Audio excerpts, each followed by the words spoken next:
या मीन राशि वालों के लिए मार्च 2024 कैसा रहेगा। मार्च के महीने का मासिक राशिफल ग्रह गोचरी स्थितियों के आधार पर कैसा रहेगा। आपका व्यापार, नौकरी, आर्थिक स्थिति, संतान, प्रेम संबंध, वैवाहिक जीवन, विदेश, धन की स्थिति किस प्रकार की रहेगी। देखिए, मार्च 2024 जब शुरू होगा तो आपके लिए ग्रह गोचरी स्थितियां कुछ इस प्रकार की रहेंगी। राहु देव आपके लगन में गोचर करेंगे, गुरुदेव बृहस्पति आपके द्वितीय भाव में, शनि सूर्य और बुध की युति आपके 12वें भाव में रहेगी, मंगल शुक्र की युति आपके 11th हाउस में रहेगी, केतु आपके 7th हाउस में गोचर करेंगे। हम बात करें कि स्वास्थ्य कैसा रहेगा इस महीने, तो देखिए आपके प्रथम भाव के स्वामी गुरुदेव बृहस्पति अच्छी कंडीशन में है। हाँ, सूर्य देव आपके 12वें भाव में है, उसके बाद ये लगन में आ जाएंगे और 7 मार्च से लेकर 26 मार्च तक बुध देव नीच अवस्था में रहेंगे। तो आपको अपनी हेल्थ का जरूर ध्यान रखना होगा। आपको वायरल फीवर, सर्दी जुकाम, शारीरिक कमजोरी इस दौरान महसूस हो सकती है। विशेष तौर पर आपको सिर दर्द की समस्या भी होगी। यदि आपको चश्मे वगैरह लगते हैं तो आपके नंबर्स वगैरह चेंज हो सकते हैं। थोड़ा सा अवेयर रहिएगा, पर्याप्त मात्रा में पानी पीजिएगा तो बेहतर रहेगा, क्योंकि राहु प्रथम भाव में है। तो अपने शरीर में पानी की मात्रा को आप संतुलित करके रखेंगे तो मानसिक तनाव, टेंशन, डिप्रेशन से आप बच जाएंगे। इन चीज़ों का ख्याल करते हैं। कोई बहुत बड़ी समस्या हो, कोई बहुत बड़ी निगेटिविटी आपके सामने स्वास्थ्य को लेकर निकल के आए, इस महीने में ऐसी कंडीशन नहीं बनेगी। व्यापारिक जीवन कैसा रहेगा। सप्तमेश आपके 12th हाउस में चल रहे हैं 7 मार्च 2024 तक। तो यदि आपका व्यवसाय एक जगह से दूसरे जगह यानी ट्रांसपोर्टिंग का है, या आप विदेश से जुड़े हुए हैं, विदेशी भूमि से जुड़ा हुआ आपका व्यापार है, आपका कोई भी ऐसा फील्ड है जैसे कि आप हॉस्पिटल्स वगैरह आदि के जुड़े हुए इक्विपमेंट बेचने का काम करते हैं, क्योंकि 12th हाउस हॉस्पिटल का होता है और सप्तमेश वहां पर जाकर बैठ गए हैं, तो स्थिति बेहतर है आपके लिए लाभकारी समय रहेगा। अब देखिए, 7 मार्च से लेकर 25 मार्च 2024 जब सप्तमेश आपके लगन में आएंगे तो कस्टमर्स आपको ढूंढते हुए आएंगे, आपका व्यापार अच्छा रहेगा।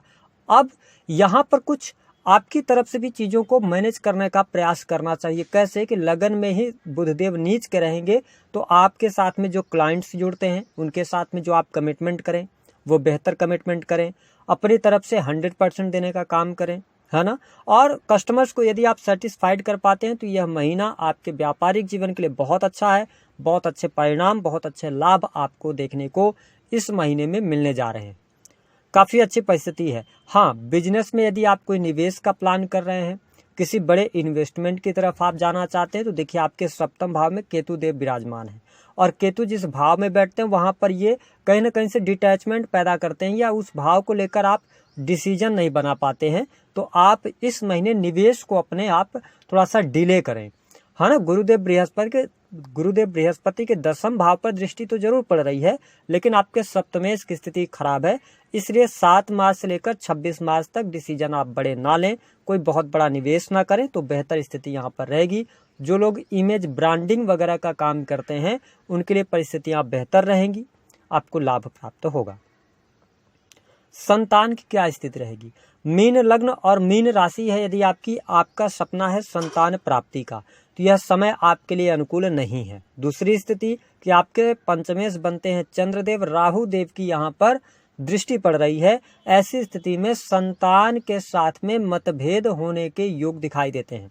हालांकि संतान का कैरियर अच्छा है, यदि आपकी संतान IT सेक्टर से जुड़ी हुई है या कंप्यूटर टेक्नोलॉजी से जुड़कर काम कर रहे हैं, क्रिएटिव फील्ड से जुड़े हैं, आर्ट के अंदर हैं, तो यह समय अनुकूल है, कोई बहुत ज़्यादा निगेटिव नहीं रहेगा।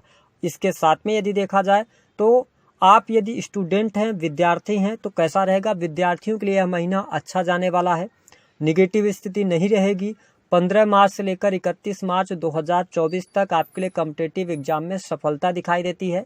यदि आप कोई कॉम्पिटिटिव एग्जाम वगैरह देते हैं तो आपको बेहतर परिणाम इस दौरान प्राप्त होंगे। विशेष तौर पर देखिए, गुरुदेव बृहस्पति आपके द्वितीय भाव में गोचर कर रहे हैं, तो बृहस्पति और 2nd हाउस किस चीज को रिप्रेजेंट करता है। 2nd हाउस बैंकिंग सेक्टर को रिप्रेजेंट करता है ना। और 6th हाउस के अंदर इनकी दृष्टि भी पड़ रही है, तो आप फिनांस के सेक्टर के अंदर, बैंकिंग सेक्टर के अंदर, लॉ का फील्ड हो गया, जुडिशरी का फील्ड हो गया, है ना, इन फील्ड्स में, शिक्षा विभाग हो गया, इन फील्ड्स में अगर आप 15 मार्च से लेकर 31 मार्च तक कोई पेपर वगैरह आपका है तो उसमें आपको सफलता प्राप्त होगी। इसके साथ अगर रिजल्ट आता है तो उसमें भी आपके लिए सफलता प्राप्ति के योग दिखाई देते हैं। शनि के 7.5 का प्रारंभिक चरण भी आपके जीवन में चल रहा है। आपको इससे परेशान होने की आवश्यकता नहीं है, क्योंकि शनि की 7.5 और ढैया के दौरान ही व्यक्ति के जीवन में बड़े बदलाव अवश्य आते हैं। तो आपको चिंतित होने की आवश्यकता नहीं है, चीजें धीरे धीरे करके आपके लिए अनुकूल होती चली जाएंगी। बात कर लेते हैं आपके लिए वैवाहिक जीवन की स्थिति क्या रहेगी। देखिए, आपके सप्तमेश जो है बुध देव, पहले तो ये 12वें भाव में रहेंगे 7 मार्च 2024 तक, और आपके 12th हाउस के अंदर शनि, सूर्य और बुध, ये तीनों ग्रह वर्तमान स्थिति में रहेंगे विशेष तौर पर 7 मार्च तक। तो देखिए, 7 मार्च 2024 तक बेडरूम में लड़ाइयां हो सकती हैं, अहम का भाव आ सकता है, पति पत्नी के बीच में बहुत ज्यादा कहासुनी होने के योग दिखाई देते हैं। लेकिन सप्तमेश लगन में आके नीच के हो रहे हैं, तो थोड़ा सा यहाँ पर आप देखेंगे कि आपके जो पार्टनर होंगे उनका नेचर डोमिनेटिंग होगा। हालांकि वो आपकी केयर करेंगे, लेकिन क्या होता है ना कि जब बुध नीच के हो जाते हैं, आपके जीवन साथी स्नेह आपसे जरूर करेंगे, लेकिन आप उनसे बहुत ज्यादा एक्सपेक्टेशन रखेंगे, और बुध नीच के हो रहे हैं तो आपको ये महसूस होगा कि आप जैसा चाह रहे हैं वैसा पार्टनर आपके चल नहीं रहे हैं। तो ये मिसअंडरस्टैंडिंग, इस भ्रम को दूर कीजिएगा। लगन में राहु देव विराजमान है, तो थोड़ा सा क्या होगा ना कि आप भ्रमित हो सकते हैं या शक करने की भावना आ सकती है आपके अंदर। तो ये ग्रह गोचरी स्थितियां बता रही हैं कि यदि आप मिसअंडरस्टैंडिंग और शक करने की भावना से दूर रहते हैं तो चीजें आपके अनुकूल हैं, कोई बहुत ज्यादा नेगेटिव इस महीने नहीं रहने वाली है। आपके लिए नौकरी कर रहे हैं तो कैसा समय रहेगा। देखिए, नौकरी के लिहाज से यदि देखा जाए तो 15 मार्च 2024 तक आपके नौकरी में थोड़ी बहुत समस्याएं, चुनौतियां आपको देखने को मिल सकती हैं। आपका नौकरी में उतना अच्छा मन नहीं लगेगा। अगर आप गवर्नमेंट सेक्टर के अंदर कार्यरत हैं तो आपके लिए लाभ के अवसर यहां पर प्राप्त होंगे। सूर्य 12वें भाव में गए हैं, तो हो सकता है कि कुछ आप अनैतिक कार्यों से बचिएगा कार्यस्थल पर।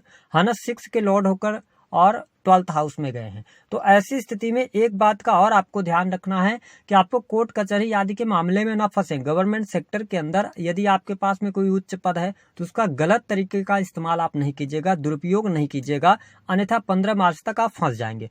15 मार्च के बाद आपकी नौकरी अच्छी रहेगी, आपको नौकरी में सफलता, प्रमोशन वगैरह रुका हुआ है तो प्रमोशन मिलने के योग दिखाई देते हैं। क्या नौकरी आपकी छूट सकती है अगर आप प्राइवेट सेक्टर के अंदर कार्यरत हैं, आपके अंदर भय बना हुआ है, डर बना हुआ है, तो ऐसी संभावनाएं बहुत कम दिखाई देती हैं। नौकरी छूटने के योग नहीं दिखाई देते हैं। आपकी पत्रिका में मार्च का महीना नौकरी के लिहाज से अच्छा रहेगा। आपके लिए भौतिक सुख साधनों की स्थिति क्या रहेगी। देखिए, मैंने आपको बताया कि आपके चतुर्थ और सप्तम भाव के स्वामी कौन बनते हैं, बुध बनते हैं। ठीक है, इन दोनों भावों के स्वामी होकर बुध देव आपके कहां पर रहेंगे, लगन में गोचर करेंगे। 7 मार्च 2024 तक आप भूमि में निवेश करने का मन बना सकते हैं। बहुत अच्छी परिस्थितियां नहीं हैं, उसके बावजूद आपके भौतिक सुख साधनों की चाहत बढ़ेगी। आप वाहन की तरफ अग्रसर होंगे, आप भूमि परचेजिंग का काम कर सकते हैं। आपके लिए यहाँ पर लाभकारी समय बना हुआ है, लेकिन मैं आपको केवल आगाह कर रहा हूँ कि शनि के 7.5 में चल रहे हैं। चौथे और 7वें के स्वामी होकर बुधदेव 7 मार्च से 25 मार्च तक नीच के रहेंगे। तो आप कोई प्रॉपर्टी ले रहे हैं, कोई वाहन खरीद रहे हैं, कोई नए कार्य की शुरुआत करना चाहते हैं, विशेष तौर पर होटल रेस्टोरेंट से जुड़ा हुआ काम अगर आप करना चाहते हैं तो थोड़ा सा वेट कीजिए, पेशेंस रखिए। आपके लिए समय मई 2024 से अच्छा शुरू हो रहा है, जहां से आपको बिजनेस में सफलता, भूमि भवन वाहन, इन सभी चीजों का लाभ प्राप्त होगा। तो आप थोड़ा वेट करके चलें। अगर आप इस दौरान कोई काम करना ही चाहते हैं तो आपके लिए ज्योतिषीय उपाय के तौर पर ये कहेंगे, सजग रहें, चीजों को चेक करें, डॉक्यूमेंट्स को चेक करें और उसके बाद आगे बढ़ें, तो आपको लाभ अवश्य प्राप्त होगा। बात कर लेते हैं धन लाभ की क्या स्थिति रहेगी। देखिए, मंगल देव आपके द्वितीय के स्वामी होकर लाभ भाव, आपकी इच्छा भाव में गोचर करेंगे 15 मार्च तक। बहुत अच्छी स्थिति है, लाभकारी समय बना हुआ है। 1 मार्च से लेकर 15 मार्च तक आपको आकस्मिक धन लाभ के योग बनेंगे। धन में वृद्धि होगी, रुका हुआ फंसा हुआ पैसा प्राप्त होगा। वाणी कंसल्टेंसी से जुड़े कार्य, creative field, marketing, sales, media से आपको बहुत अच्छे परिणाम प्राप्त होंगे। ट्रांसपोर्टिंग के काम, या आप कोई भी किसी भी प्रकार से कंसल्टेंसी देने का काम करते हैं, यानी कि आपका कोई ऐसा कार्य है जिसमें आप पहले पैसे प्राप्त करते हैं, उसके बाद आप सर्विसेज देते हैं, तो यह महीना आपके लिए गोल्डन पीरियड साबित होगा। 15 मार्च 2024 के बाद से आपको विदेश से जुड़ने का अवसर प्राप्त होगा, या विदेशी भूमि से भी बहुत अच्छे लाभ प्राप्त होने के योग दिखाई देते हैं। ये स्थिति बहुत ही बेहतर रहेगी आपके धन के मामले के लिए। इसके साथ में देखिए मंगल देव आपके 12th हाउस में जाएंगे, शनि मंगल की युति बनेगी। तो जो लोग इंजीनियरिंग के फील्ड से हैं या जेल प्रहरी वगैरह का, पुलिस वगैरह का कोई भी इससे प्रशासनिक सेवा से जुड़ा हुआ एग्जाम दे रहे हैं, उनको सफलता प्राप्ति के योग दिखाई देते हैं। तो ये स्थिति बहुत बढ़िया है। विदेश से बहुत अच्छी अर्निंग हो रही है आपके लिए, तो ये चीजें आपके लिए बेहतर जाएंगी। हम बात कर लेते हैं कि आपके लिए किस प्रकार की स्थिति रहेगी, विशेष तौर पर भाग्य की। तो मीन लग्न और मीन राशि वालों, अभी भाग्य का सपोर्ट आपको नहीं मिलेगा, पिता के साथ में दूरियां रह सकती हैं। अगर आप विदेश जाना चाह रहे हैं तो थोड़ा सा इंतजार कीजिए, चीजें आपके लिए अनुकूल होती हुई नजर आएंगी। बट इस महीने कोई बहुत बड़ी विशेष बातें दिखाई नहीं देती। लोन से मुक्ति आपको जरूर मिलने जा रही है। कॉम्पिटेटिव क्षेत्र में सफलता प्राप्त होगी। कुछ बड़ी खुशखबरी की हम बात कर लेते हैं तो लोन आप बाहर निकलेंगे, नई नौकरी की संभावना, नौकरी में प्रमोशन दिखेगा। बिजनेस थोड़ा सा निगेटिव जा सकता है, हालांकि निवेश के लिहाज से निगेटिव जाएगा। करियर में कोई बहुत बड़ी समस्या नहीं आने वाली है। कुटुंब वाणी आपकी अच्छी रहेगी। परिवार के लोगों का सपोर्ट आपको बहुत अच्छा मिलेगा। परिवार से मिलने जुलने का कार्यक्रम भी बनेगा। इस महीने खर्च की अधिकता थोड़ी सी आपको परेशान करेगी, लेकिन इनकम आपकी अच्छी रहेगी, जिसकी वजह से खर्चे कहीं न कहीं से दूर होते नजर आएंगे। कोर्ट कचहरी आदि का मामला चल रहा है तो उसके लिए भी समय अच्छा है। कोर्ट कचहरी के मामलों में शुभता देखने को मिलेगी। उपाय क्या करना है? उपाय के तौर पर आपको गुरुदेव बृहस्पति के मंत्रों का जप करना है। सूर्य भगवान को आप अर्घ्य भी दे सकते हैं, है ना। और बुध नीच के हो रहे हैं तो आप हरी मूंग की जो दाल होती है उसका आप दान कर दें बुधवार के दिन, तो भी आपको बेहतर